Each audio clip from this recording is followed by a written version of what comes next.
This episode contains explicit language. Welcome to Mom and Dad Are Fighting, Slate's parenting podcast for Monday, April 24th. The Our Picky Eater is My Partner edition. I'm Zach Rosen. I make a different show. It's called The Best Advice Show. And I am dad to Noah, who is 5.5, and Ami, who's 2.5. We live in Detroit. I'm Elizabeth Newcamp. I write the homeschool and family travel blog, Dutch Goose. I'm the mom of 3 littles, Henry, who's 11, Oliver, who's 8, and Teddy, who's 6. We live in Colorado Springs, Colorado. I'm Jamilah Lemieux. I'm a writer, contributor to Slate's Care and Feeding Parenting column, and mom to Naima, who's 10, and we live in Los Angeles. Today on the show, we have a mealtime dilemma. What do you do when your partner's pickiness is causing headaches for the whole family at dinner? Our listener is fed up at his increasing inflexibility and worries it's going to affect their kid. We will also be sharing some recommendations and dipping into our mailbag to hear what you have to say about the advice we give. This podcast is brought to you by Progressive Insurance. Whether you're driving, cooking, or doing laundry, Progressive knows the podcasts you listen to go best when they're bundled with another activity. Much like how their Progressive home and auto policies go best when they're bundled. Having these 2 policies together makes taking care of your insurance easier and could help you save, too. Customers who save by switching their home and car insurance to Progressive save nearly $800 on average. That's a whole lot of savings and protection for your favorite podcast listening activities, like going on a road trip, cooking dinner, and even hitting the home gym. Yep, your home and car are even easier to protect when you bundle your insurance together. Find your perfect combo, get a home and car insurance quote at Progressive.com today. Progressive Casualty Insurance Company and Affiliates, national average 12-month savings of $793 by new customers surveyed who saved with Progressive between June 2021 and May 2022. Potential savings will vary. You may know Kelly Ripa from hosting the Live with Kelly and Ryan show for the last 20 years. Now you can get to know her in a whole new way by listening to her podcast, Let's Talk Off Camera with Kelly Ripa. This weekly podcast will transport you inside the unfiltered mind of Kelly Ripa. In each episode, Ripa will dive deep into her life and candidly discuss her marriage, motherhood, career, and how she manages to juggle it all in the public eye. Kelly will talk about everything she could never say on camera. It will be unfiltered and deep, but most of all fun. Joined by a rotating group of friends like Matthew McConaughey and Kate Hudson, Kelly dives deep into a wide range of topics. They'll talk about everything from crazy fitness trends to sex tips, all with humor, heart, and tenacity. So whether you're a longtime Kelly fan or just looking for a great new show, this podcast is perfect for you. Listen to Let's Talk Off Camera with Kelly Ripa every Wednesday on Apple, Stitcher, or wherever you listen to podcasts. But let's start today with our question. Dear Mom and Dad, I am the, quote, meal person in our house. If I don't cook, plan, and otherwise arrange meals, there will be no meals. I love to cook, so I don't have an issue with it. The problem is with my husband's food preferences. We have been married 15 years. He has always had certain preferences, and I largely accepted them from the beginning, even when they were things that I enjoyed eating. I have to keep mental track of what he doesn't like. Anything spicy, any seafood product, pork, but bacon is okay, steaks or other, quote, big slabs of meat, mushrooms, cilantro, cooked tomato, coconut, curry, Brussels sprouts, raw onion, cabbage, Asian-style food, cold quinoa. The list goes on, and he continues to add to it. He does not like rice or pasta, but will tolerate it on a limited basis. In the past few years, however, he has become increasingly rigid with what he will eat. It has become increasingly difficult to plan meals because if I serve something he doesn't like, he will gripe and not eat it. This is completely contrary to how I was raised and how I behave. I'm willing to eat something that is not my favorite for a meal if that was what was prepared, and it's not disgusting to me, just something that isn't my preference. I've tried talking to him about this, but he makes me feel like I'm not being understanding or reasonable. Am I crazy? Is this normal? I feel like I'm going insane and just missing something here. I'm also concerned because we have a kindergartner who has become increasingly rigid in what she will eat at the table and who echoes him every time he complains. Help! Signed, Mealtime Meltdown. Nope. No. Who doesn't, first of all, who doesn't like pasta? But go ahead. This is unreasonable. What does he even eat when you go out? What is left? What is left here? Bacon and raw tomatoes. You are not a short order cook. It is not your job to prepare food that he is his personal preference every day. I don't like, this is probably one of many jobs you have. I totally get it. Jeff is our meal person. There are general things, allergies, things you really can't stomach. This list is insane. It is insane. I do not know what you cook. It sounds like you've tried to talk about it, but I think you need to sit down and basically say, I am in charge of this. This has become a situation that is now completely not manageable. It is influencing our child. You may participate in the meal planning and cooking process, right? So we can make a meal plan together. You can find recipes. Like, I'm happy to cook. I'm happy to shop, whatever that looks like to you.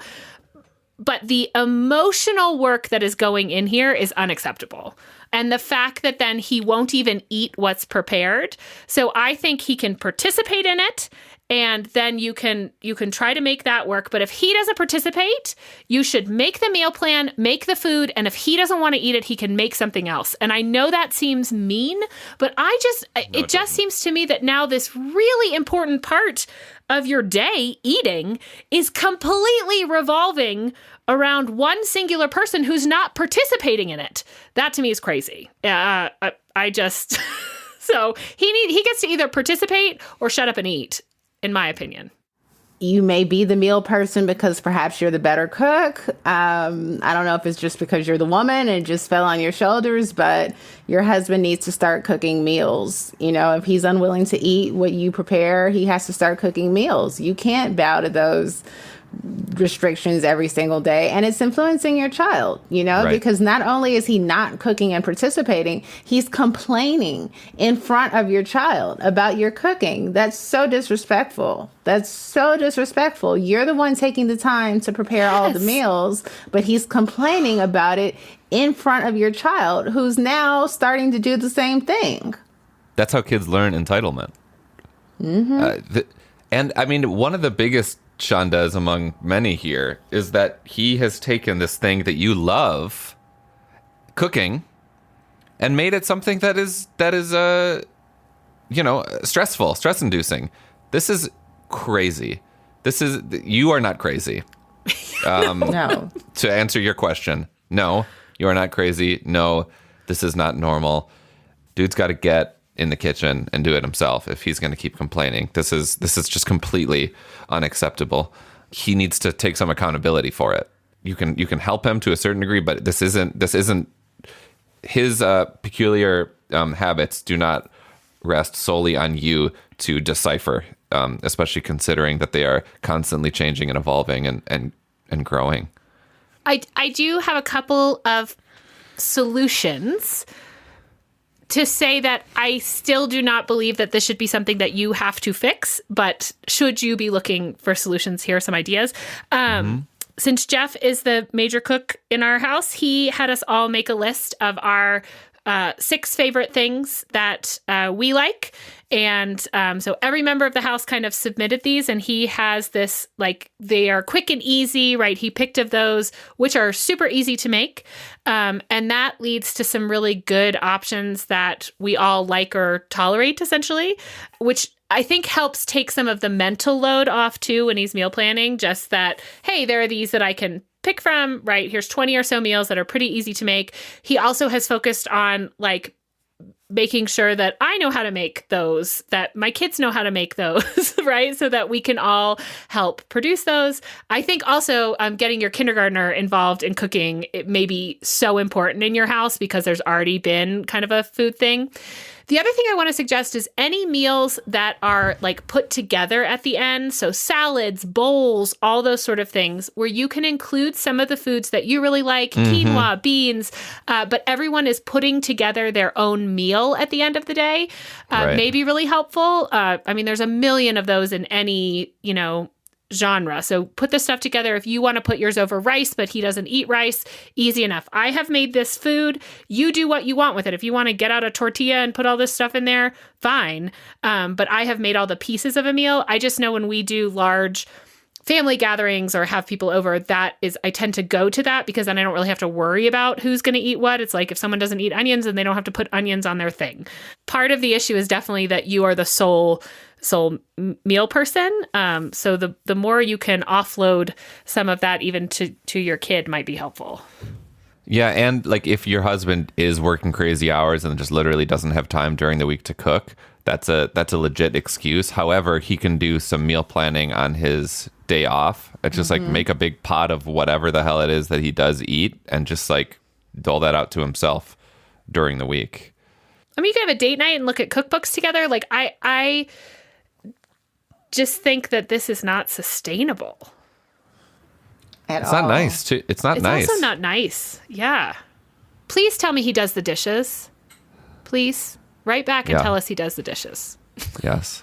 And I really do hope that you talk about him complaining about your cooking or, him not being pleased with the food presented to him in front of your child. Like, that needs to be called out. That is all wrong. You're teaching your child to have unrealistic expectations of the world around them. And, if there's anything that he ever needs to say that's critical of you, it needs to be in private.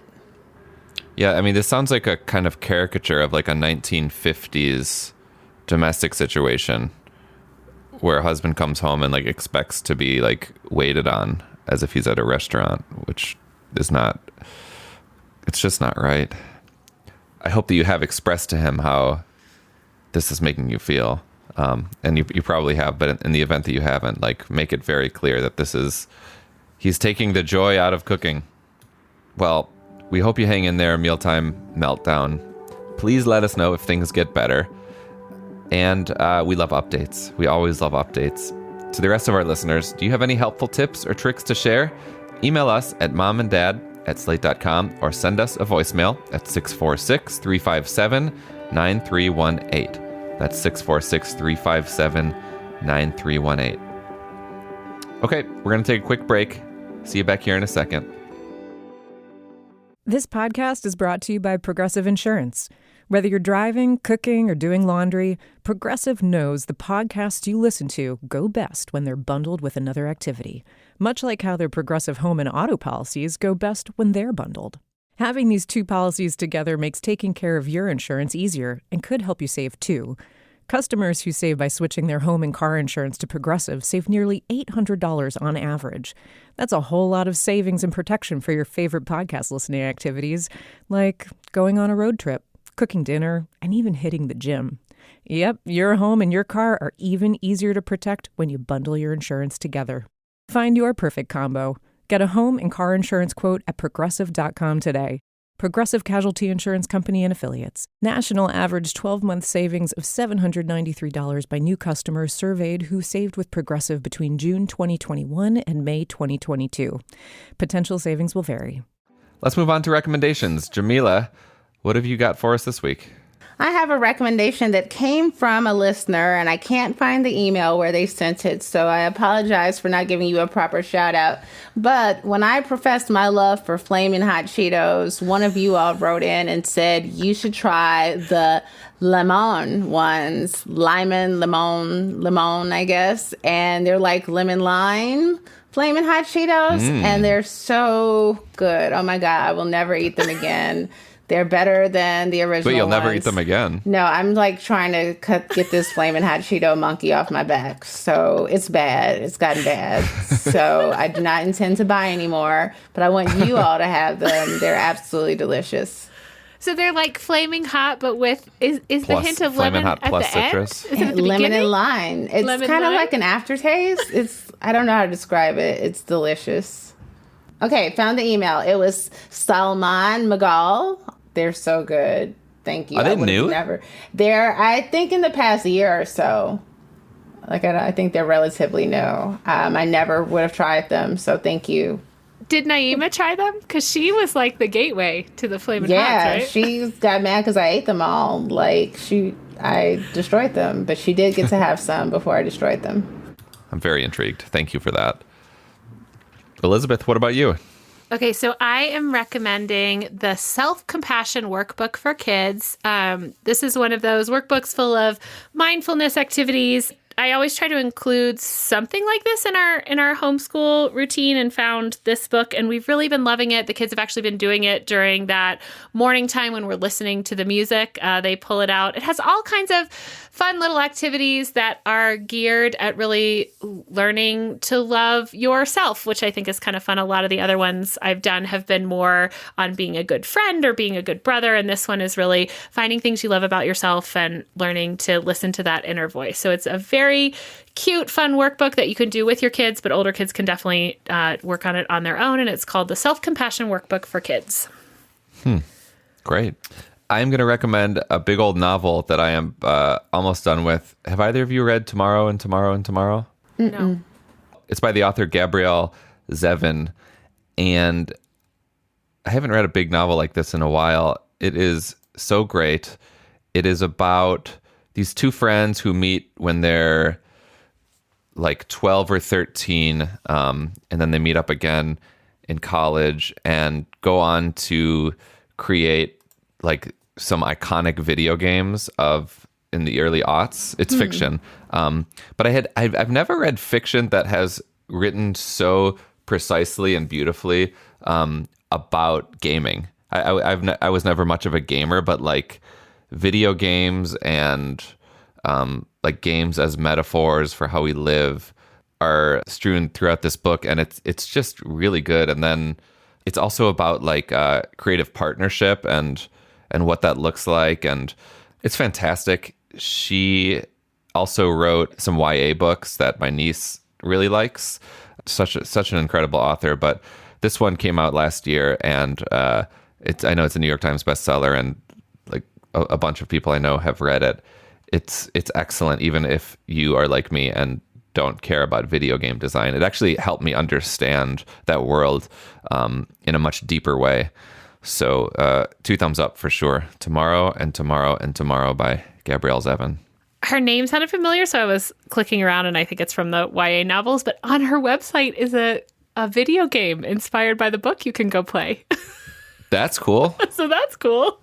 Nice. I have not hit start game yet because we're doing this, but as soon as we're done.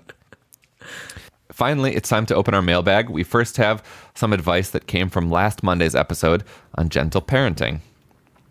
I love the show and have been listening since years before I had my own kids. 2 boys, now 6 months and 2.5. I have a recommendation for anyone needing help with gentle parenting. We took the Big Little Feelings toddler stage course, and it was life-changing. Their strategies, yes, no, yes, keeping your promises, using a timer, etc., have reduced our toddlers' tantrums and shortened them when they do happen. I've never written in before, but I feel so strongly that everyone with toddlers should take this course. Big Little Feelings is one of my favorite Instagram accounts. And in fact, we are always working to try to get them on the show. So you guys reach out, tell them to come on. But they have a wonderful Instagram and website that has lots of good tips if you're trying to figure out kind of what this course is all about. So it's an online course? They have courses that they offer. Yeah, that teach some of their principles that are sort of like understanding why toddlers throw their tantrums and how to be more empathetic in listening to toddler tantrums as a way of saying, hey, something is wrong, as opposed to hey, I hate you. That's really interesting. I'm on the website now, and it looks like it's a $99 course, but that's quite a glowing review. So thank you very much for that. We also wanted to share this letter. Hi, Mom and Dad are fighting. I loved Zach's recommendation about letting your kid lead her museum experience. We regularly tell our 4-year-old all museums are museums for children. And we take that seriously, though he did scornfully tell me the other day, a children's museum is one with something you can climb in it. We have a membership to a small museum near our building, so our son knows his way around and can take charge of his visit. And like Elizabeth, we've given lots of dirty looks to dirty look givers, but mainly we get positive interactions. The museum recently published a card game for engaging with the museum, and they have an online version that you could probably use in many art museums. It's available here at phillipscollection.org/self-guide/Phillips Plays. We'll put a link to that in our show notes. Oh, that's cool. It looks really cool. That's cool. Well, thank you both for writing in. If you out there have any thoughts, advice, or questions of your own, please send them in. You can email us at momanddad@slate.com or leave us a voicemail at 646-357-9318. Lastly, we wanted to tease a special crossover episode we've been working on with The Waves, Slate's podcast on gender and feminism. Jamilah, can you tell us about it? Yes, I'll be doing an episode of The Waves dedicated to a new book by Virginia Soul Smith, friend to the show. It's called Fat Talk, Parenting in the Age of Diet Culture. I'm reading it now. It is a really fascinating look at how we talk to our children about weight, managing some of the internalized fat phobia and instinctive body shaming that we're carrying as parents as we try to raise children to have a healthier relationship to their bodies than many of us have. And we're going to be talking about it. I'm really looking forward to it. We've been getting so many questions on the topic, too, lately. So it's so well-timed. Stay tuned and keep those great comments and questions coming on this topic. This episode of Mom and Dad Are Fighting is produced by Rosemary Belson and Maura Currie. Alicia Montgomery is VP of Slate Audio. For Elizabeth Newcamp and Jamilah Lemieux, I'm Zach Rosen. Thanks for listening.